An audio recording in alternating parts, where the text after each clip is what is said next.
This is Chris from Chasing Victory, and I am drinking an ice-cold Dr. Pepper, listening to the Rumors Are True podcast, sweating in Alabama, dreaming of you.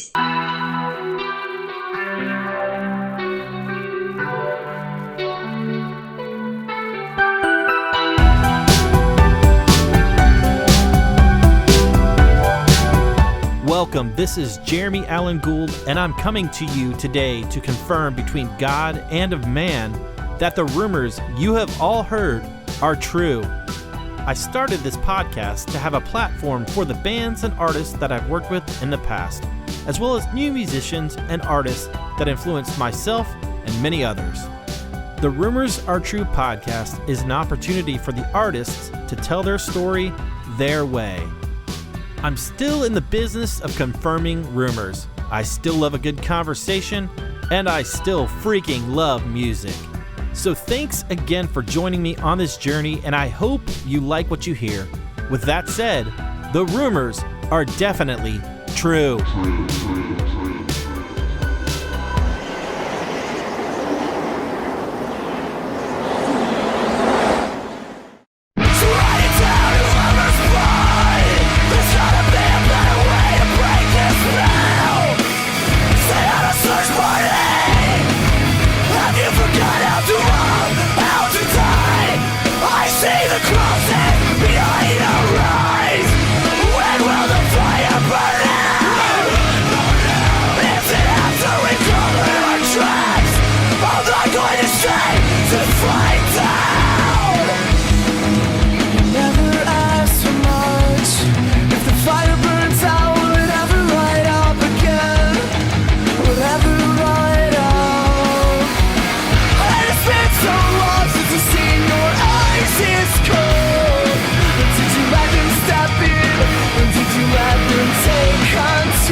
Hey, thank you for tuning into this latest episode of the Rumors Are True podcast.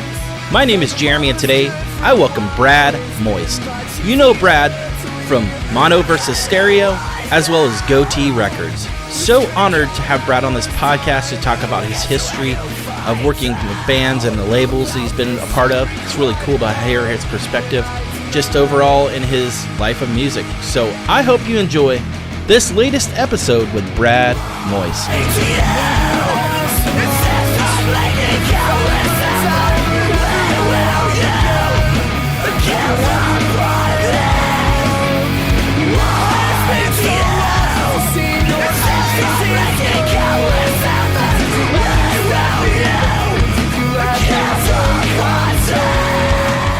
Brad, what's up, my friend? Thank you so much for coming on the podcast.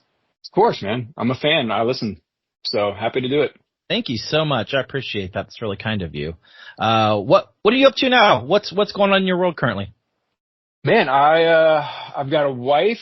I've got 2 boys. And that's my world, man. My family and obviously my job. My boys are into Lego and flag football, and music. Yeah. We just saw Forrest Frank play a sold out show at Bridgestone in Nashville last night, and that was awesome. It was 12 or 13,000 people. And it was just wild because we went and saw the show 6 months ago at a venue in Nashville called Marathon, and that holds maybe between 1,000 to 2,000. And so just to see the jump in 6 months to go from that venue to Bridgestone Arena sold out was just, I don't know if I've seen many things like that. So that's unbelievable. Yeah, it's pretty awesome. That's cool, man. Do you know him at all, or do you know?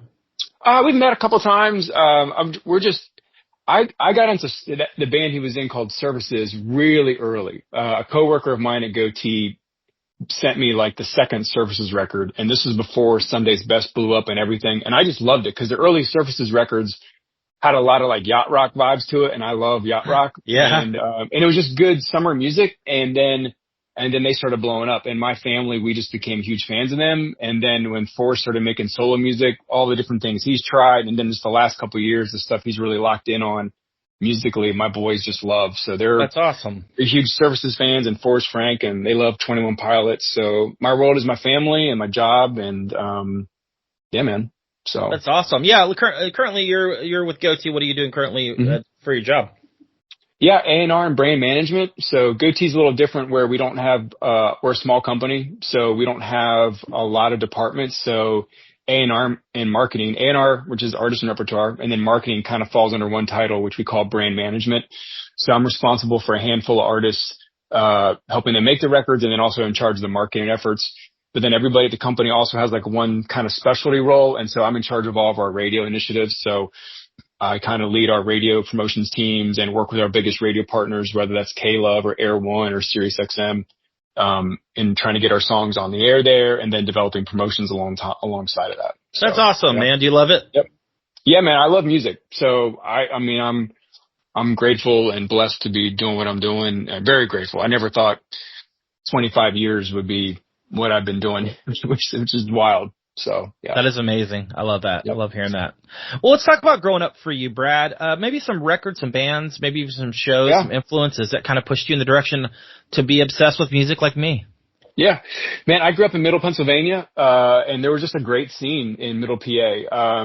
Creation Festival was just like an hour and a half down the road. Purple Door Festival started the year I graduated high school, in 96. And those were kind of just tent poles in that whole world there. There was a radio station called WJTL, which I still am friends with a lot of the people on staff there. There's a great college radio station called The V out of Messiah, 90.7. And there were just a lot of local bands that were in Middle Pennsylvania at the time. And then there was also just a great touring scene because of Creation Festival. So I saw the early DC Talk shows where they opened up for Michael W. Smith, a lot of Audio Adrenaline, Newsboys, that whole world. And then with the Tooth and Nail Kid, like so many of us, got the first release, the Wish for Reading album through, at my youth group. My youth pastor had signed up for Interlink, which was a company that I don't know if you've probably heard of this, but they help put music in youth groups, and got that first Wish for Eden record from my youth pastor and just was like, what is this? And that just kind of opened up Pandora's box. So I was a weird kid where I was listening to Michael W. Smith and DC Talk, but also was getting into Pearl Jam and Nirvana, and then getting into the whole underground world through Tooth and Nail, really. I didn't know what independent music was like. All I knew was like either big CCM stuff or big mainstream artists. And then Tooth and Nail was kind of there's this whole subculture of just what independent punk rock, hardcore, all that kind of stuff's about. And just fell in love with it, So, grew up a youth group kid. Went to a lot of, like I said, Newsboys, Audio Adrenaline, DC Talk, and then it became Plank Eye and the Supertones and MXPX. Gotee Hook was, they were from like DC, Virginia area, but they were always playing in Middle Pennsylvania, opened up for a lot of other bands. Saw Gotee Hook a ton, Danielson Family, just so many bands, and a lot of great shows. Was secular music looked down on in your family, or was it all just mainly Christian? Yeah, it was mainly Christian, but they, I was probably like a lot of kids, the stuff that was explicit, like when I was 14, I got a part-time job out of McDonald's, and in the break room in the basement of the McDonald's, I got exposed to Snoop Dogg Doggy Style. So that wasn't exactly a record I could bring home, but I soaked in everything music. All the early 90s hip hop was huge. So, then got into I was even listening to Boyz II Men, Cooley High Harmony and things like that. So I was a weird kid, man. I just kind of was like a sponge. I just wanted to get into all of it, whatever was pop culture I was into, and then started getting into the underground stuff, obviously in the mid to late 90s as well. So, it wasn't looked down upon, but I don't think my parents would have loved knowing that I was listening to Nine Inch Nails' Pretty Hate Machine. You know what I mean? Or the Downward Spiral. But I loved everything. And then it kind of had a bit of a hook, pop element to it, what I would call pop. Anything is catchy, even Nine Inch Nails. there's songs in that first record that are catchy. I kind of my ear would be drawn to, and just kind of wanted to understand all genres and stuff, Yeah, so absolutely. But the alternative Christian music scene was huge in our area in Middle Pennsylvania. There was, again, great festivals, great shows, great promoters. There was a venue called Java Casa, The Mill, and they just put on great shows, and got to know a lot of those guys. And so out of that area, there was a few local bands that kind of started doing some touring and stuff, and I got to know them and go on the road with them and stuff. And that opened me up to a whole other world as well. That's awesome. Did you ever try to play music at all, or did it just not click for you? Yeah, it was more just I love the business side of it. I always was reading the liner notes like everybody else in all the records and just was immersed into that, you know. Obviously when Gotee Records started in 1994, I was a massive DC Talk fan and was just like, wow, Toby's got a record label, and how he was featuring artists on his records and then supporting them and taking them on tour and stuff. And then just the Tooth and Nail subculture of all those bands going out on the road together and stuff. It was just, it was an education. I loved it, you know? Yeah. So yeah, never got into the creative side of it. Just loved the business side, you know, all the notes and, reading all the magazines and all the Tooth and Nail catalogs, all that stuff, you know. Absolutely. You know, absolutely. So. Yeah. I could never play an instrument, but I loved, you know, watching the TM, or I loved watching the sound guy, or I loved watching the band kind of interact. I know that's totally my bag, and I definitely can relate to that. Yeah. Let's bring me through, your journey, man. Mono versus Stereo was your bread, or your baby, I should say. Yeah. Bring me through the beginning of that, and let's talk about, that label. I loved it. It was curated really well. Thanks. And yeah, man, just bring me through that. So the quick backstory is when I graduated college from Penn State, I was working at a radio station there, earning credits, and then went on the road with a bunch of local bands and stuff. And when I graduated college that summer, I eventually came to Nashville, for a couple of job interviews with some different things, and, took my resume into Gotee Records, and they offered me an unpaid internship. And so I took that, and it turned into a part-time job a few months later. And then a few months later, it turned into a full-time job. And I worked my way up from internet marketing to festival marketing to A&R admin. And then after like a year or two of doing that, I just had a passion. There was a lot of bands that were coming across the desk at Gotee because Relient K was doing really well. And, the deals just didn't work out for a variety of reasons. And I just felt like, man, we've got to sign some other bands. And I had the passion to create a sub-label under Gotee. And so I pitched the whole idea to the ownership of Gotee Records, to Toby Mac and Joey, his cousin Joey Elwood, and they loved it, just because it would be something different. Sure. And the budgets were going to be different. It wasn't typical. The mission for the bands was different than Gotee. So everything was really different. And so they had just done a distribution deal with Capitol Records, around that time in 2002. And that really was that allowed the ability financially for Mono versus Stereo to happen. So, was really grateful. They liked the offer, or the idea that I pitched them. Really didn't think it was going to happen. But while I was building Mono versus Stereo, I still had to do Gotee stuff. So then I was doing A&R admin for the two A&R guys at Gotee, was in charge of special projects, the catalog projects really at the time, which were huge in the early 2000s, like compilations, greatest hits, all that kind of stuff. So we were putting out a lot of that stuff. We called them task records. So I was doing a lot of that as well for Gotee, but that's kind of how Mono versus Stereo started. I'd been at Gotee a couple of years, and a few bands had come along Gotee's way, and it just didn't work out. One of those was a band called Spoken. We were trying to sign them at Gotee, and I love those guys. Bleach had gotten out of their deal with Forefront. They were looking for a deal. We discovered this band, through the Bleach guys, called Holland, Holland. Yep. And so got to know all these other bands, and it just didn't work out for Gotee. And I was just like, man, we gotta have something else. And so, Mono versus Stereo was born. And again, it was a lot of fun, man. So that was and the vision was just to be different from Vision than Gotee. Was no different than really Tooth and Nail, right? Alternative faith-based bands that weren't necessarily going to play churches, but played clubs and bars, you know, try to do the budgets differently financially on the investment scale, not focus on what the main things that Gotee would focus on some different stuff, street teams, internet marketing, things like that. Build a community of bands that could tour together and stuff, which we did on Mono versus Stereo. So very, you know, not different than Tooth and Nail or the Militia Group at the time that was starting up, or other labels. You know, I was inspired by all of that, you know, Velvet Blue, you know, Sub Pop. I mean, all the labels that were around, Drive Through Records, Vagrant. I mean, you name it. So, yeah. Where'd you come up with the name? Man, I just, I can't remember the name. I learned this in journalism class in college, but kind of like I want to say it's like a word cloud or word bubbles, where you just kind of start writing words around each other, and then you kind of start tying things together. And, I don't know if I came up with like mono and stereo, and then had the whole versus thing somehow. And it just became, I don't know, it just kind of clicked doing like a word bubble one day. For the longest time, it was going to be records on repeat, which looking back was just such a bad idea. But the mono versus stereo, and I didn't want it to have, after the records on repeat idea, I was like, I don't want records or music to be in the title. I want it to be something. I remember really liking there was a sub-label under Vagrant called Heroes and Villains. Heroes and Villains. And I loved the way that was just worded in the time. And so mono versus stereo came out of that. Yeah. That's awesome, man. Bring me through the beginning stages. Was it a lot of, was it hard? Was it a lot of, I'm sure you put in a lot of work, obviously. But what was the beginning of it like? And maybe some of those first bands you started working with? Yeah, it was real hard just because, like I said, I had to do work for Gotee as well because there wasn't any income coming in from mono versus stereo. There was money going out, but there wasn't money coming in. So there was a lot of work. And I had to do every role for the label. So I was the A&R guy, the marketing. I had to learn to be a publicist. I had to learn to be a sales guy. I had to learn to do radio stuff if necessary.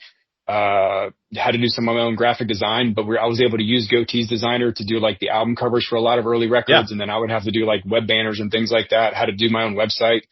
And every now and then I'd plug in with people. There were some guys that helped me build out the website better once I got it going. And there was a publicist to help me get the first press release out. And, but I had to I couldn't just dive in and use Gotee's whole staff. I had to be very strategic about where I plugged in because they had a whole roster of artists that they were using. So I had to learn a lot on my own, which is good. It helped me really learn all the different aspects of the music industry, you know? So, first band I signed was a band called the Evan Anthem. I had known those guys from Pennsylvania. They were in a band, some of those guys were in a band originally called Devoted Molded, which is a terrible I remember that. Name. They were on, a Screaming Giant. Yeah.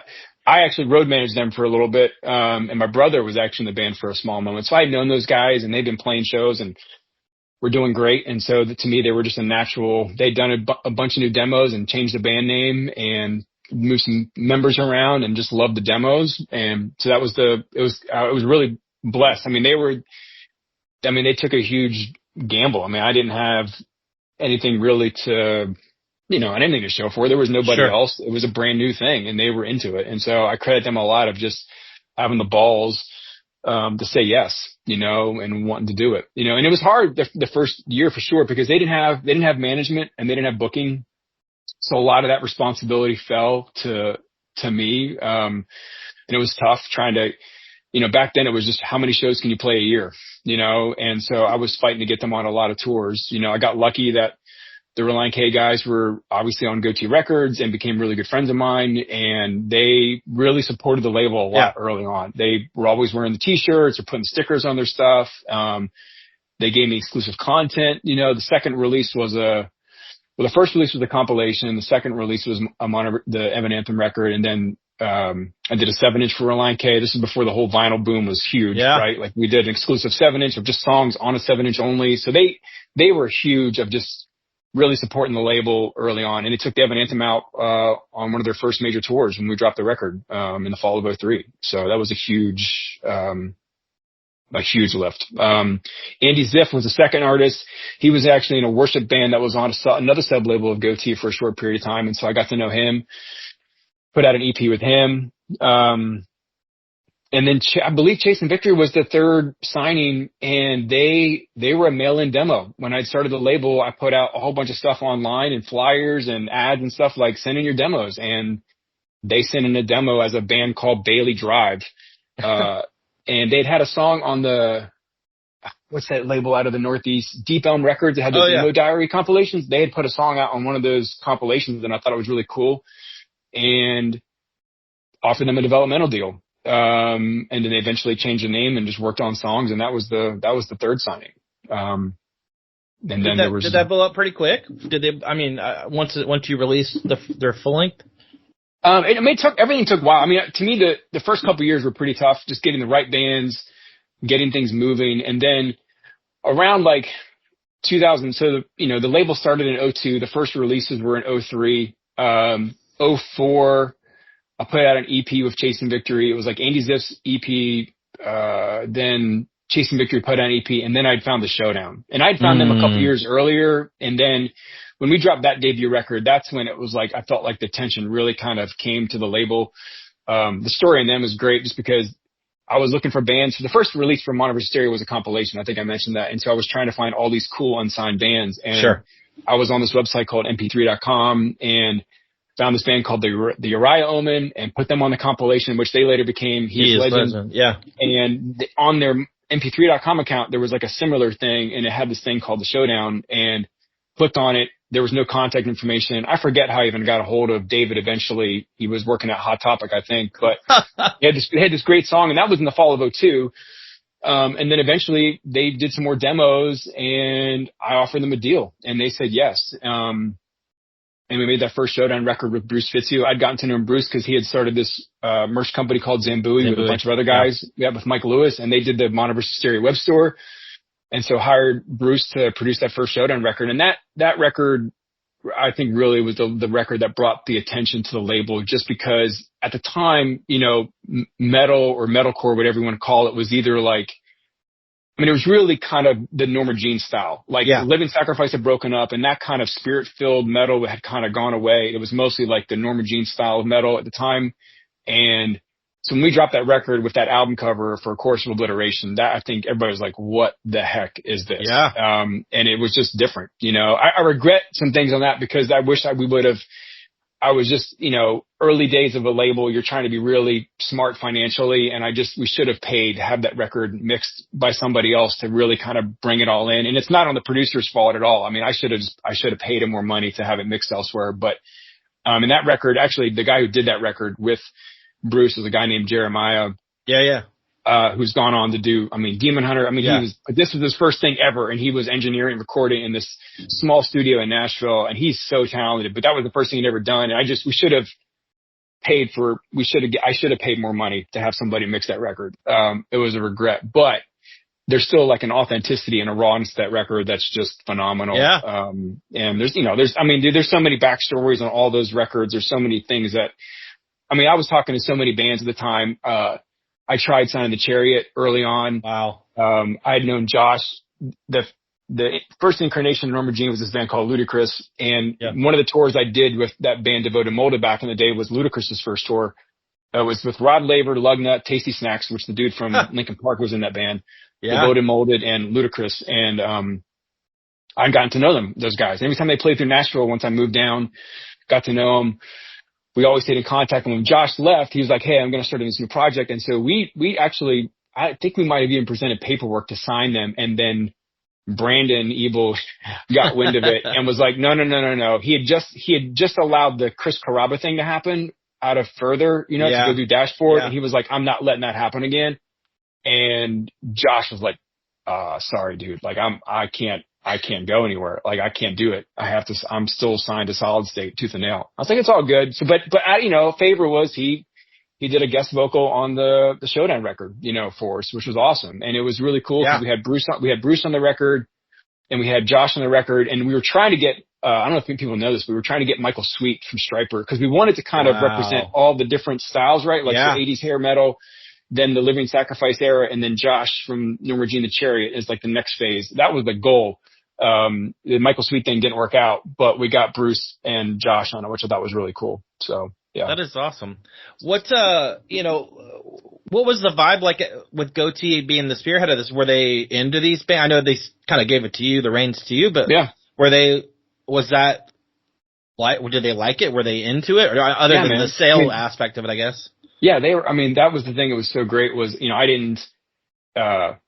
didn't benefit from any of it financially at all. Like, to me, I just wanted creative freedom. I just wanted to basically name my own record label and sign and work with the artists I wanted to work with. And they allowed that freedom, and it was awesome. And they supported it, endorsed it, and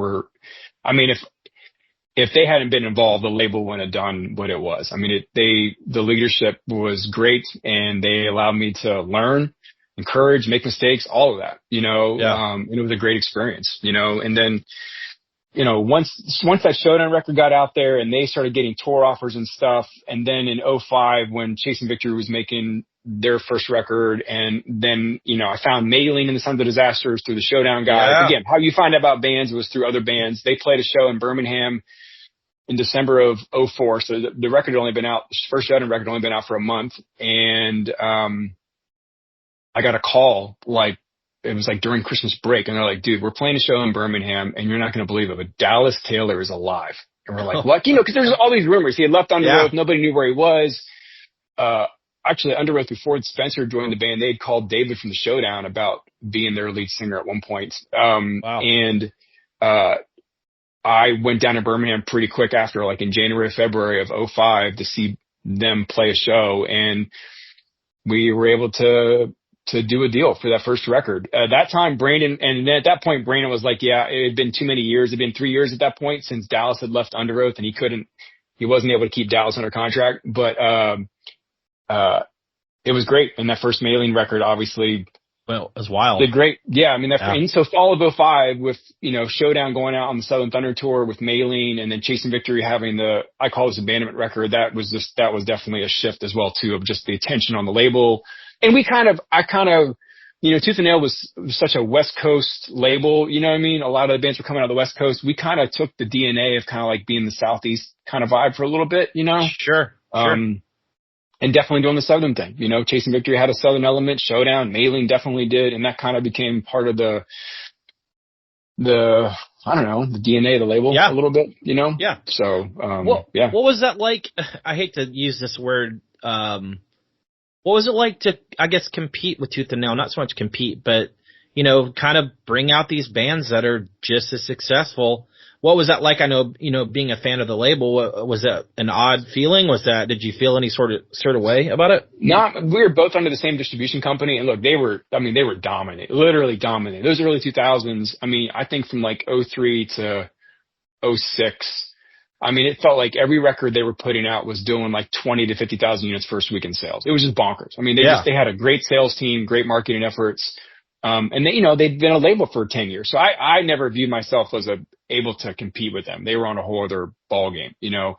I was just trying to, you know, create a new thing, you know, and just create, you know, another, you know, subculture in a lot of ways of just some other bands working together, you know, and all those bands, you know, Monoversary bands toured with them. Showdown did shows at Showbread, and Chase Victory played shows with other bands. And so, it was a great community. Evan Anthem went out and did a tour with Copeland and Amberlynn, I think it was. And, so, you know, it's like everybody was cool, you know, but like, no, man, Tooth and Nail was, I mean, they were in that world. Yeah. They were it, you know what I mean? Facedown Records too. Facedown was always just killing it. You know, Jason Dunn over there has just always done a great job. So, but no, Tooth and Nail was great. And, I was a fan, you know what I mean? Yeah. So, but it was under the same distribution thing, you know, but they had a different deal in some ways, and their sales guy was just phenomenal. And they were able to get in early on some of those early Best Buy deals that were huge, you know, and things like that. And that was a game changer for them. It was great. And look, they had the bands and the product to prove it, you know, but they definitely put the investment down too. They were throwing down finances to, you know, do their Tooth and Nail tours. Sure. And the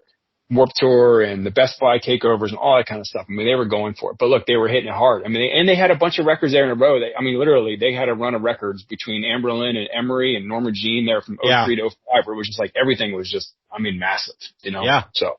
Did Showdown and Mailing sell really well? Yeah, I mean, I think the problem for Monoversary early on was we definitely had some distribution issues for sure, because we were new into the distribution system at Capitol. That first Showdown record particularly took some hits where you couldn't find it. And so kids were then going to Napster or LimeWire or whatever it was. Downloading it all. Yeah. Yeah. And just illegal download. And that definitely hurt, because back then, you know, tours and management opportunities were dictated upon album sales, you know, and so we were giving the band a lot of free product so they could sell it on the road, and then you could count it towards SoundScan. Didn't go towards, you know, artist royalties or things like that, but it helped on SoundScan on that level. But we were not moving records out of the stores, just because we were in a different place. We were new within the distribution system. And so it wasn't until like '06, '07 where we were then competing a little bit more, where we were getting the Best Buy circulars, you know what I mean? Where you would pay to put a record in those print things that were in newspapers. And then the record would go on sale on Tuesday for $7.99. That didn't happen until like '06, '07. Then once we were able to get into that, but some of those early records definitely missed out. Showdown's first record for sure had some distribution things, and that was tough. And the band got frustrated, of course, as ours would. And I felt bad, but it was just part of the growing pains of the label, you know? So, yeah. So, obviously you put these records out that sound, obviously did fairly well. What was kind of the next steps for the label? What was, did you kind of just want to continue in curating, those type of bands, the Southern sound, like you said, or did you kind of branch out?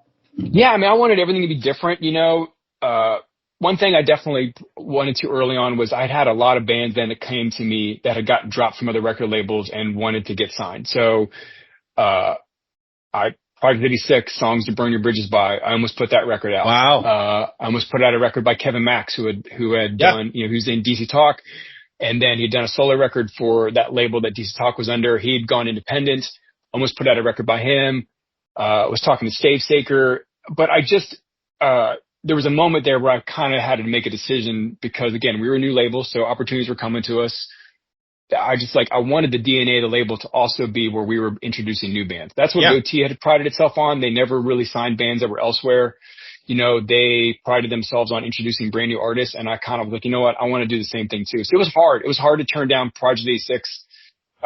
We went really far in that deal with Andrew, for that record particularly. But I hired Andrew for a lot of, he's a, not many people know this, but Andrew, well, they should. He's a great writer, not just a songwriter, but a writer. Yeah. And so I hired him. He did bios for my artists. So many.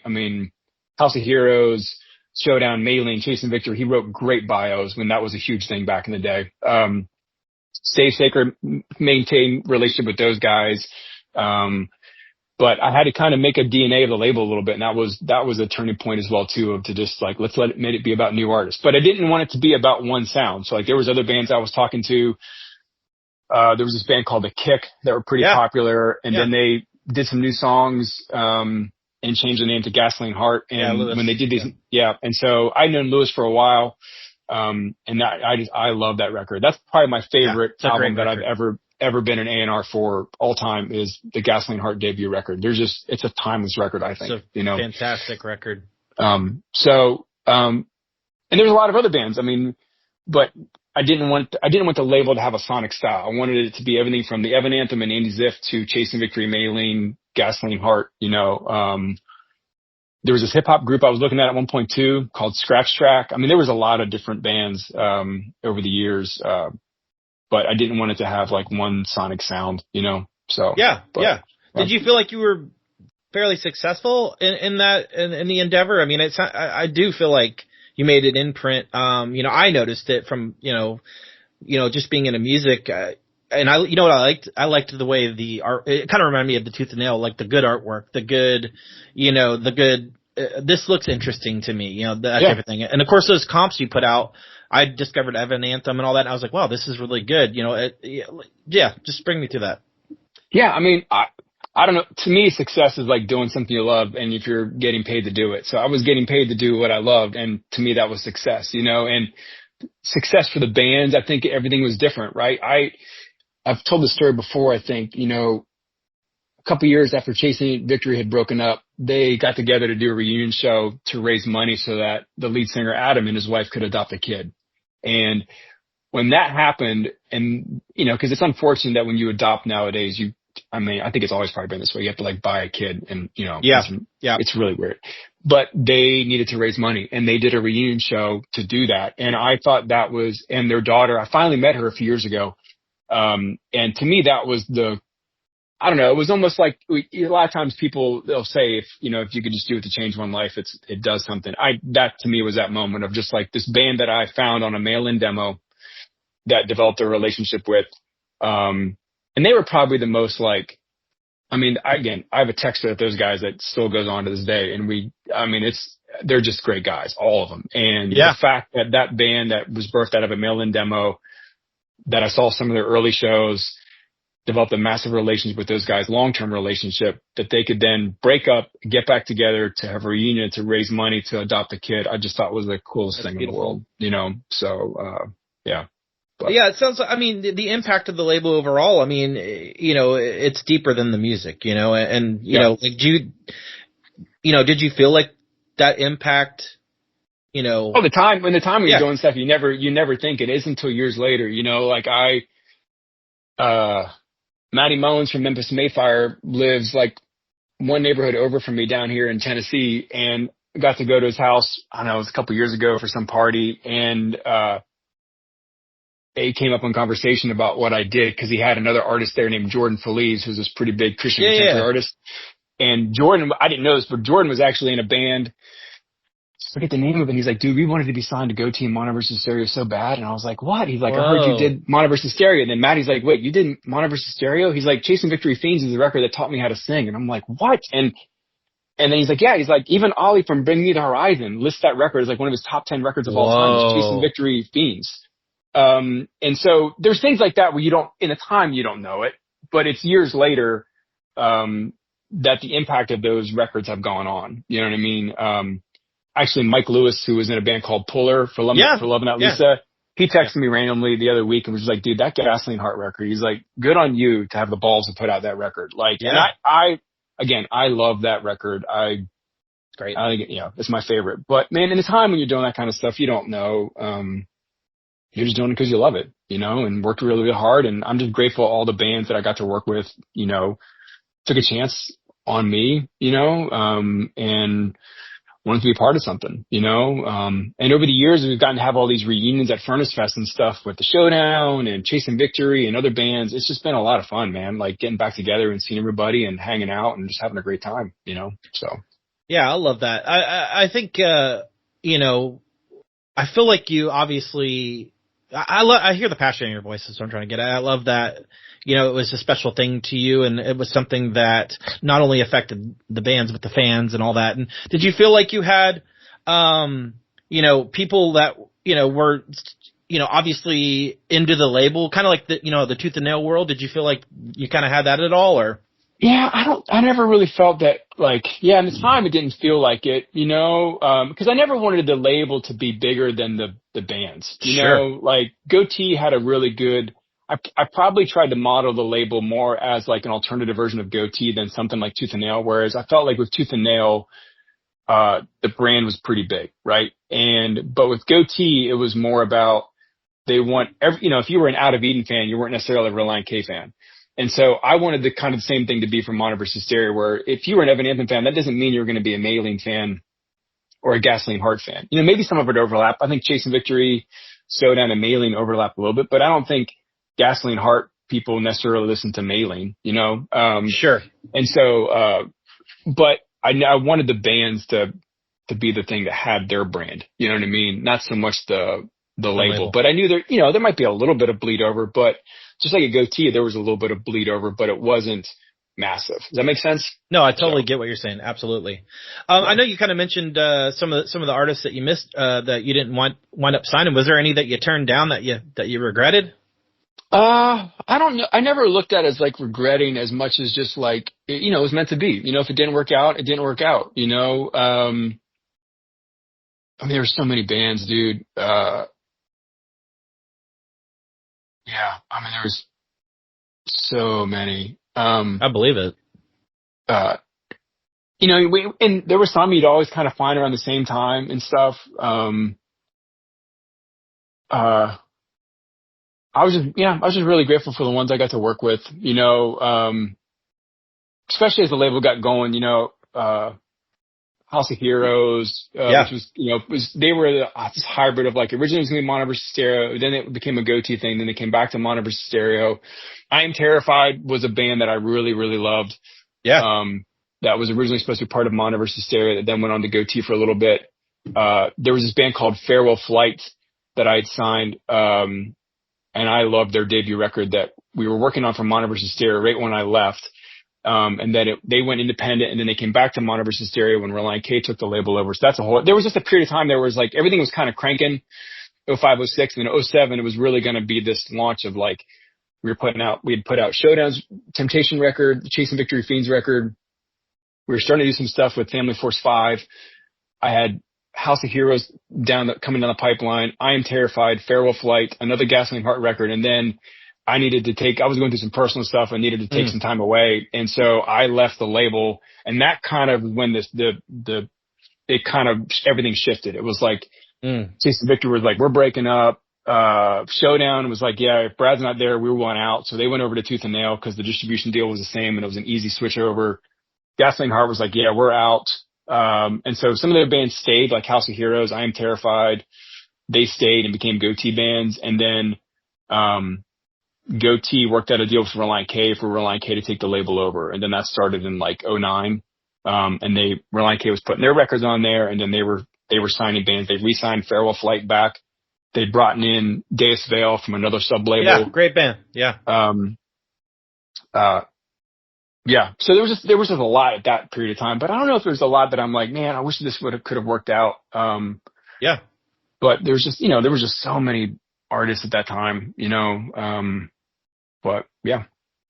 I know you mentioned, Gasoline Heart being, the record you're most proud of. What are some of those other ones that you just kind of, you smile when you see them? I mean, that first Showdown record just holds something special just because of how that record was made and the journey for that band. And I just love the rawness of that album.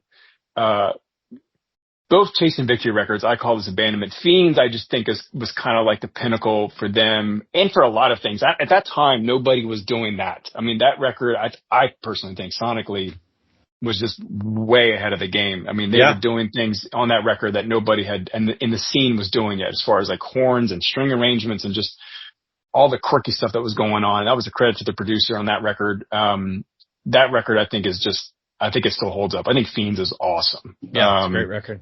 And so, House of Heroes record, In the Valley of the Dying Sun, or The End Is Not the End, sorry, was their song In the Valley of the Dying Sun that was supposed to be a Mono vs. Stereo release and then went over to Gotee. That record is phenomenal. That Feral Flight record that was supposed to come out was originally called Sound Color Motion, and that record is really awesome too. I think the songs are retitled in a different album now called Alpha Blood. I have to check that out. Yeah. I haven't. But, yeah, man, Gasoline Heart's debut is just phenomenal. And then the Chasing Victory guys, I love those dudes, man. I can't say enough good things about them. Fiends is an awesome, awesome record. Yeah. And I call this Abandonment was another one too, where I was like, man, we were really close in the mix. We probably should have. I should have hired Jerry McNeely to mix that thing. We had somebody else. I learned my lesson from Showdown, but then like, I should have just even done more on that one. But that's got, Unrequited Love and Oceans Away are just some awesome songs, Absolutely. So, absolutely. But yeah, man, I'm proud of all of it, but everything, Evan Anthem's first record, just because that was the very first one. Mark Lee Townsend, who was doing all the Relient K stuff, did me a favor and did that record in his house in Canton, Ohio. And there's just a lot of great memories around that, so I've got great memories of all of it, so That's again, cool. I'm grateful all those bands wanted to take a chance on me. Absolutely, man. I love that. Well, you mentioned having to step away. You don't have to get into why, obviously, but what was that like for you, stepping away from something you were so passionate about, and how were you feeling, at the time? Yeah, it was hard, man, because there had been kind of a bit of a family thing for sure with all those bands. There was just a lot that had gone on. Maylene had left to go to Ferret. Chasing Victory was like, dude, they had toured so hard for so long, and they had gone through some personal stuff. And they were just like, they hit a wall. Like right when we dropped Fiends, I think like a month after the record, they were like, we're done. So it was like there was some work stuff going on. There was also some personal stuff in my life. And it was just like, I think we'd all been hitting it so hard for so long, which it sounds weird now because it was probably only like 3 years. Oh, no. '02 to '07, it was a good 5-year push.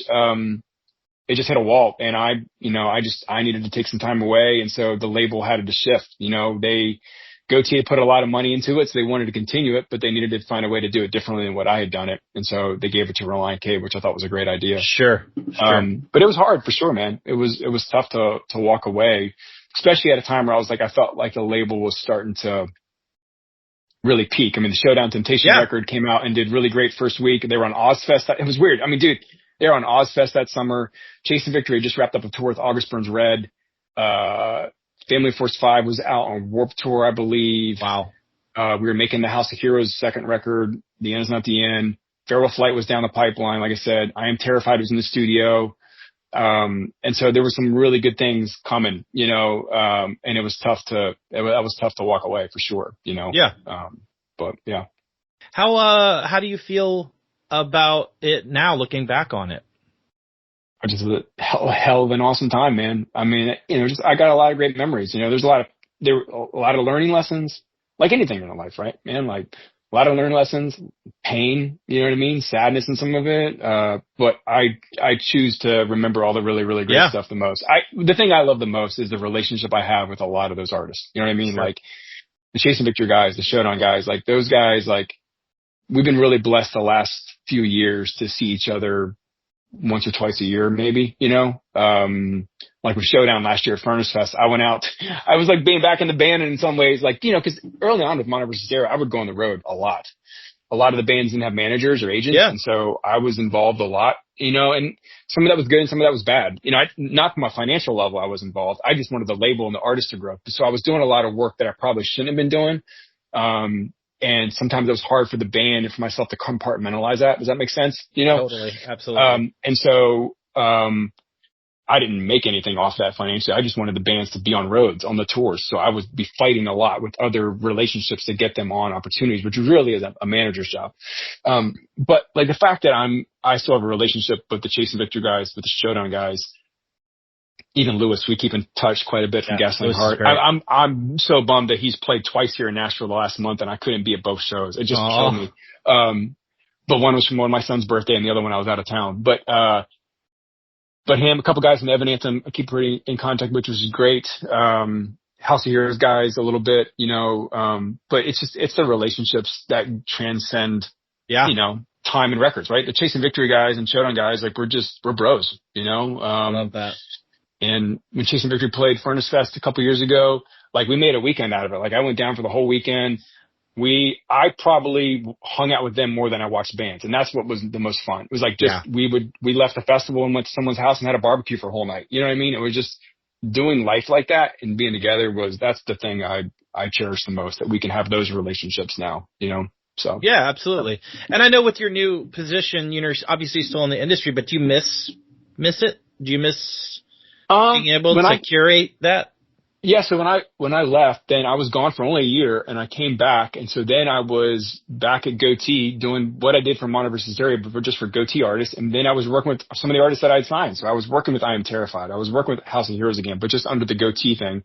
Because Relient K took over Mono vs. Stereo and they wanted to have their own. They didn't want House of Heroes or I Am Terrified to be on that. They wanted to create their own roster of artists. So we kept House of Heroes and I Am Terrified on Gotee. Feral Flight then came back to Mono vs. Stereo later through Relient K. So I was doing marketing for Mono vs. Stereo, so it was weird, under Relient K's creative leadership. And then I was doing stuff for Gotee bands and some of the bands that I had already A&R'd. So it was a lot of fun, you know.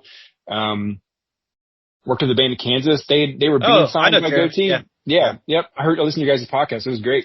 It was great. It's great. It's interesting now to hear like his perspective on things now. It's really interesting. And I don't discount a lot of it. It's just, you know, there's always two sides to every story and stuff. And there's a lot that was going on at Gotee at that time with them. It was tough, you know, like 2009, 10, 11, 12 were really hard years for rock bands. A lot of the leadership bands were breaking up, you know, the Amberlins, the Under Oaths, some of those were going through changes and other things. And the band in Kansas and House of Heroes were trying to figure out how to make it work, you know, and House of Heroes got lucky a couple times with some Relient K tours and then some Toby Mac Switchfoot tours. A band in Kansas just never got the big tours, you know, and it was really, really hard, you know.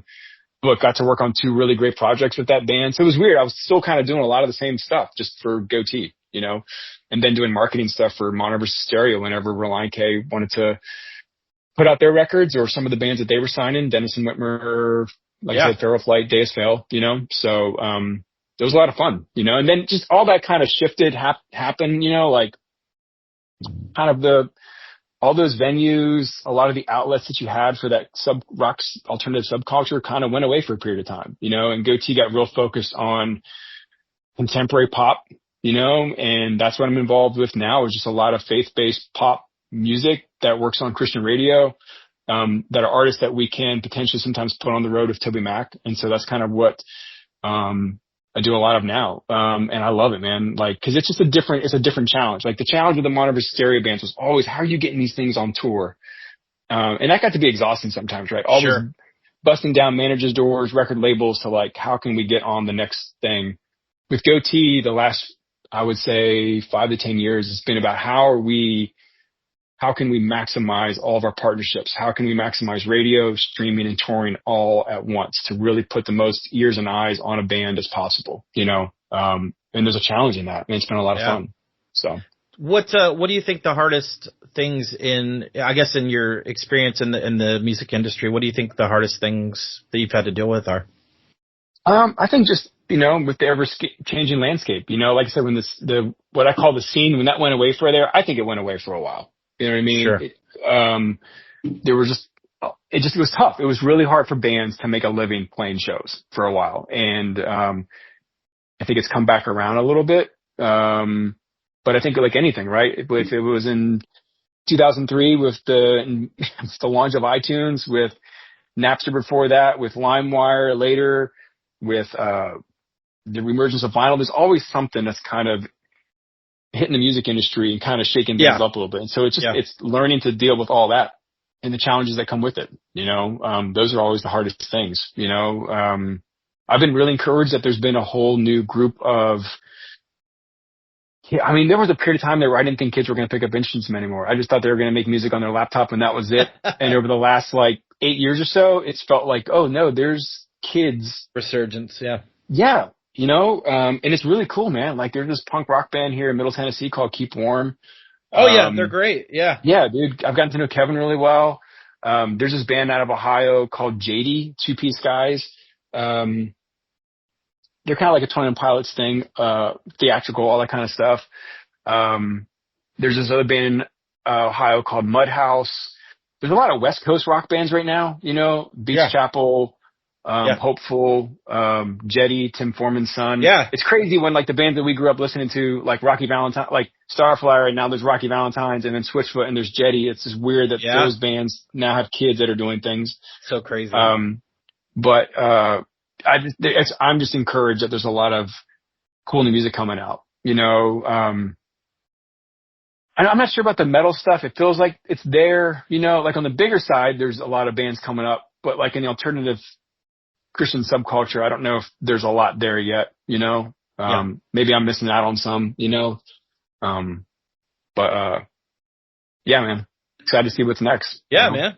Let me ask you this side question. You know, you mentioned, you know, applying for Gotee. What was that like meeting Toby Mac? You know, obviously being a DC Talk fan, you said, you know, what was that like? And, you know, obviously you work for him now, so how's that?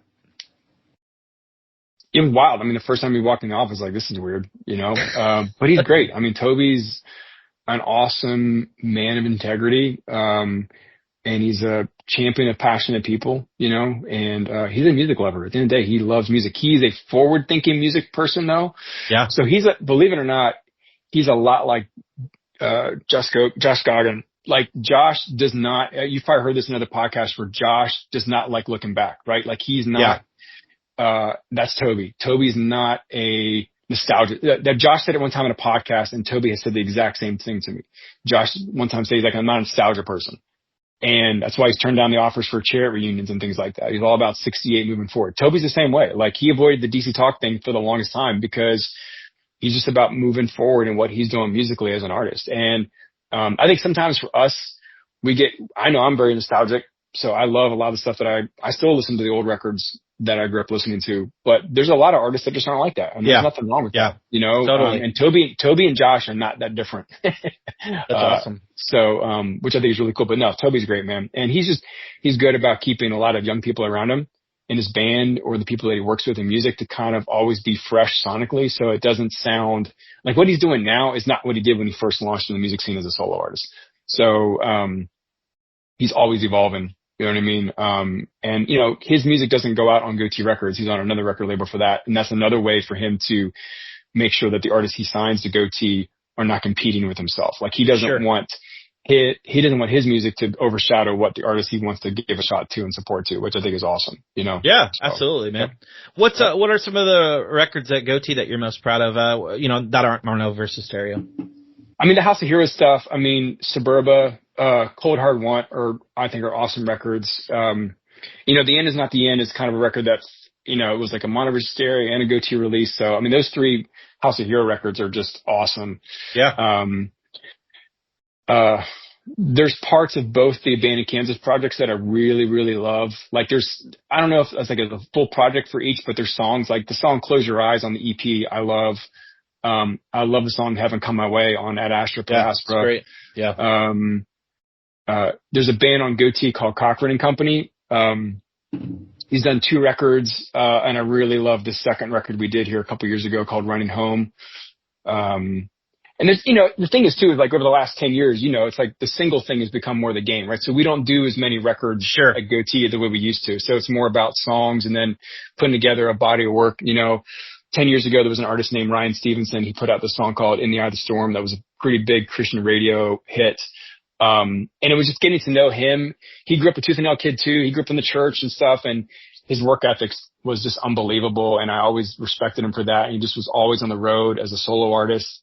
And when that song took off for him, summer of 2016, it was just really cool to see his journey and to see the success that came his way for that song. So it's kind of been like, cause we really don't do that many records anymore. It's really about songs and projects. So I'm probably more about like, have memories of different songs, there's a lot of stuff. I mean, a lot of the Relient K stuff, I actually think the Air for Free record they put out in 2016 is phenomenal. Yeah. And we were lucky to work with those guys on that. So there's a lot of different stuff. There's this girl on Gotee named Tarian who's she was part of Toby Mac's band. She no longer is. She's awesome. We had an artist years ago named Hollyn, Hollyn, very like urban pop contemporary. She was from Ohio. She was great. I loved working with her. Super talented, great voice. And all that was different. Like it was all different, I think sometimes some of the artists on Gotee were like, you did punk and hardcore metal music and you're doing this. It's like, well, I love all of it, and I always took it as a challenge to try to understand it, and to learn it, to help the artists have the best chance to win, right? Like our jobs and labels is like nothing's a guarantee. You never know whether something's going to be a hit or not. You just want to try to give the artists and their music the best chance to be heard or to be seen, and that's what I love try to do, is to give the artist the best chance to win, so I think it'll work, so, but there's been some really cool stuff, man. Gotee's, again, a diverse roster. If you're a fan of Tarian, you might not necessarily be a fan of Ryan Stevenson. You know what I mean?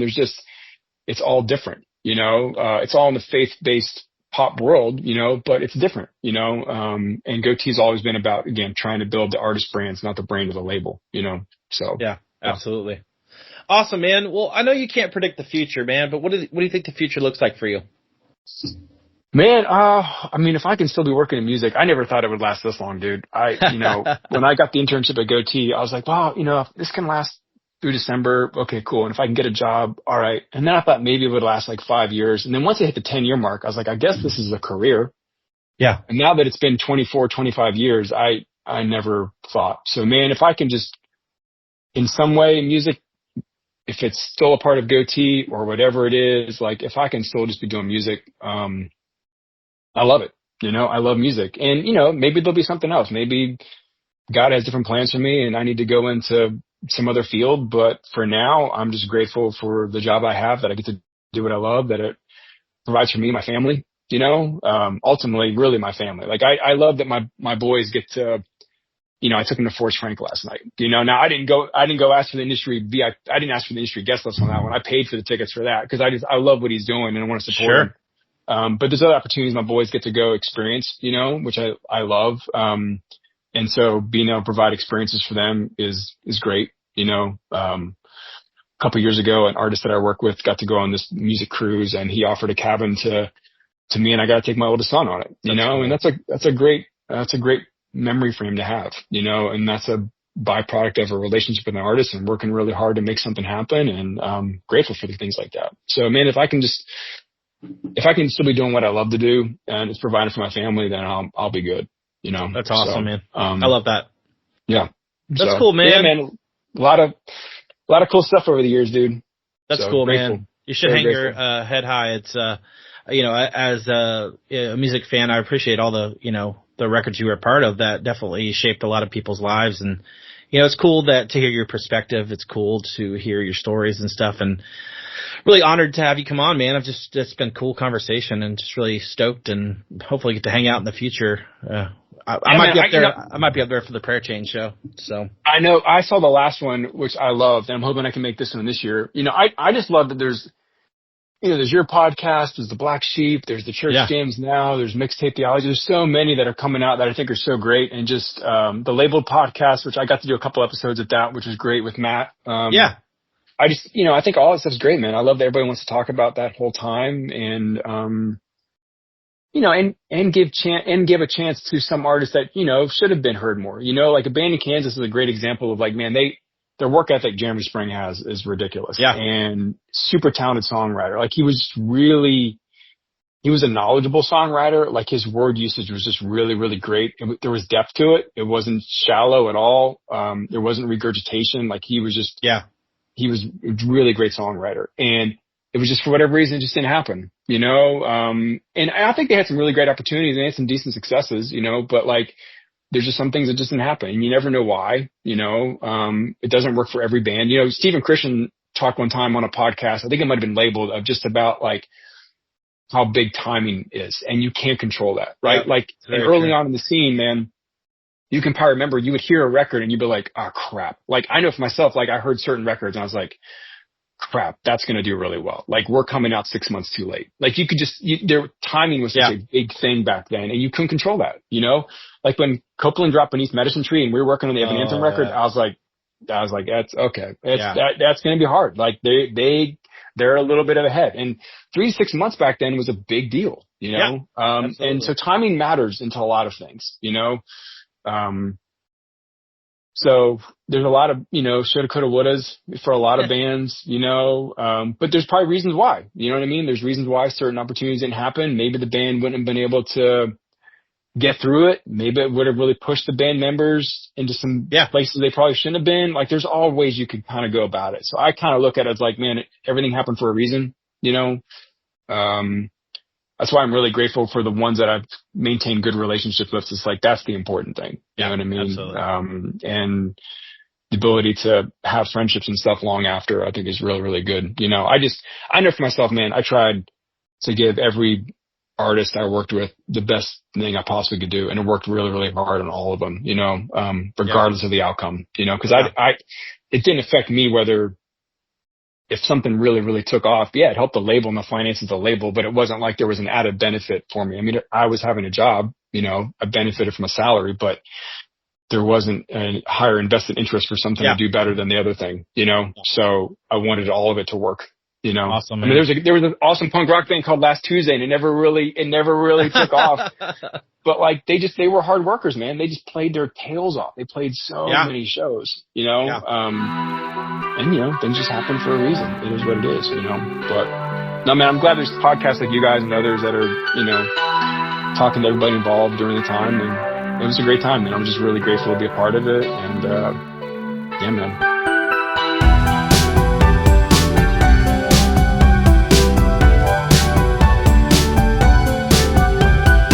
Hey, thank you, listener, for tuning in again. I really appreciate it.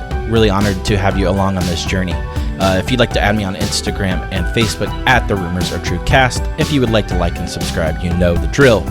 Thank you again to Brad Moist. So honored to have you on. It's really cool to get to know you over the last couple months. So thank you again for Brad for your time. Got some incredible artists on the horizon, guys, and you know it. Nostalgia is still a heck of a drug.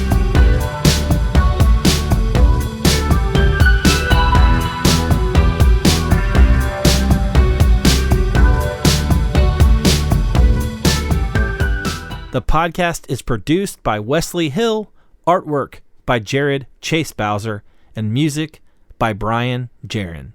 This episode is dedicated to the memory of my dear friend, producer, and man of many talents, Brian Jaron.